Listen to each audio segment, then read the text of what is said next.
Welcome to the making of Love in the Time of Advertising, the making of the grass, in which we will cover using V-Ray proxies to create grass for the short film.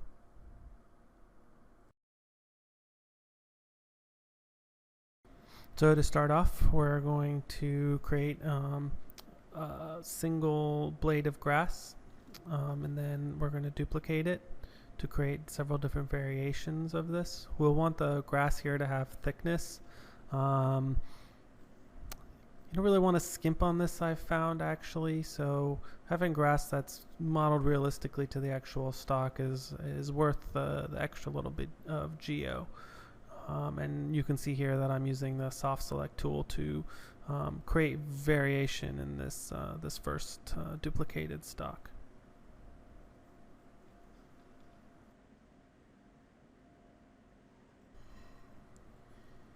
Now we've created several different variations of these graph stocks, which should be enough for us to work with. I'll go ahead and I'll zero out the translate transforms to get them back to the origin to make them more usable when we paint with them.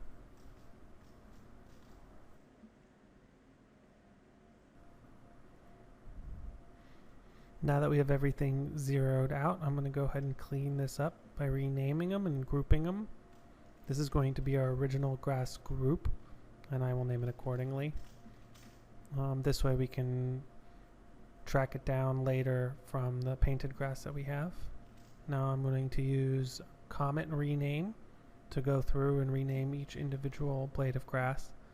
I feel that having a clean workspace is always beneficial later down the line when you're trying to figure stuff out. There we go. We have a nice clean outliner now. I'm going to go ahead and create a ground plane to use as my base for painting the grass onto. So I want to make it about the size that I'm interested in painting it. Now we're going to paint a single patch of grass and then use that to paint larger areas of grass using V-Ray proxies. So here I've opened SP Paint 3D, a script that you can find in Creative Crash, and I'm creating variation in the scale after I've added the brush geometry, the grass blades, and the target surface, the ground plane that I made. I'm also adding some variation to the rotations so that on all axes there's variations in each individual painted grass. Now it'll paint randomly selected from the stocks, you can see, and then the distance between each single painted piece of grass is controlled by the distance threshold.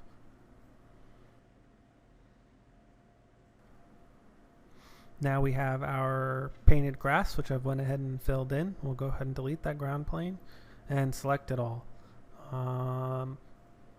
You can see I have a fairly clean outliner. I'm going to hide my original grass so that doesn't get included with everything else. I'm going to scale it down a little bit just because it looks a little too tall for what purposes we're going to use it for. I'd already set up a shader using just a color map going into the diffuse channel. Now none of this is color corrected right now for linear workspace, but you could do that accordingly. I've mapped the reflection color by using a ramp to color correct it, and I've turned on use for now, which I feel creates more realistic reflections on our surfaces. And then I like to pump my ramps into a luminance node when I'm using it for mapping reflection glossiness. I also, instead of using an SSS, like to use the V-Ray two-sided material instead, with the color map as a translucency texture. SSS on massive amounts of surfaces tends to give V-Ray some problems, I found, throughout making the short film, so just a lesson learned kind of thing. And now I'm going to go through and go ahead and open up the Create V-Ray proxy window. I'm going to go ahead and bring the faces down to 500. I probably would even go lower if I wasn't going to use the bounding box later on. Now you can see you can export animation, but we're not going to in this circumstance. We're going to go ahead and rename the mesh to something descriptive and make sure that the path is pointing to the right location. And there we go. It looks pretty good, so let's go ahead and create the proxy.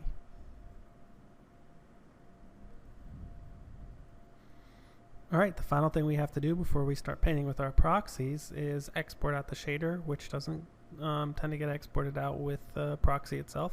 So I'm just going to go into the Hypershade and export that selected network.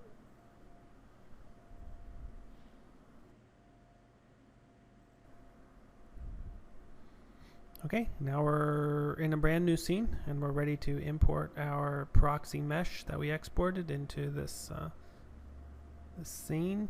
So I'm going to hit import V-Ray proxy. I'm going to rename the node just so that it's descriptive when it shows up in my outliner. And then I'm going to point it to the VR mesh file that we exported out. There we go. We hit create. And we can see we have our 500 poly V-Ray proxy. I like to use a bounding box, so that's only 6 sides. That's up to you. And then unless you're getting close, I usually hit don't set normals, which is faster. It doesn't always bring in the shader with it, so we have to go ahead and import that in through the Hypershade. So we'll go ahead and pull the shader that we created and export it out. We're going to go ahead and find that that slot on the V-Ray proxy, and we're going to drag and drop it in.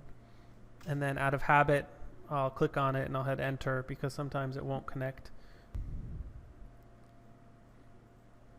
So now we have our proxy all set up and ready to go. We're going to create another ground plane. This ground plane would be whatever you want to paint your grass on, your final grass surface to be on. We're also going to use SP Paint again. So put in the target surface, our ground plane, and the brush geometry.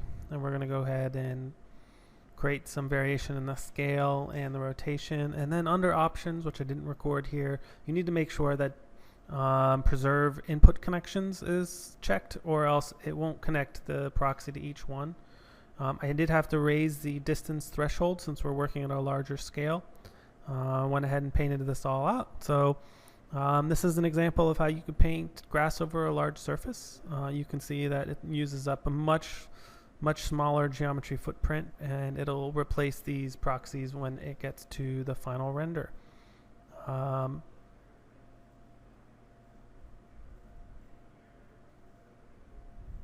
And now if we click around, you can see that each one of these boxes has the grass medium mesh, V-Ray mesh connected to it, so that when we render, it should render correctly. Here's an example of one of our frames from Love in the Time of Advertising, the short film, using V-Ray proxies to create the grass. Thanks for watching this making of Love in the Time of Advertising, the making of the grass. I hope you find all this information useful. Thank you for listening.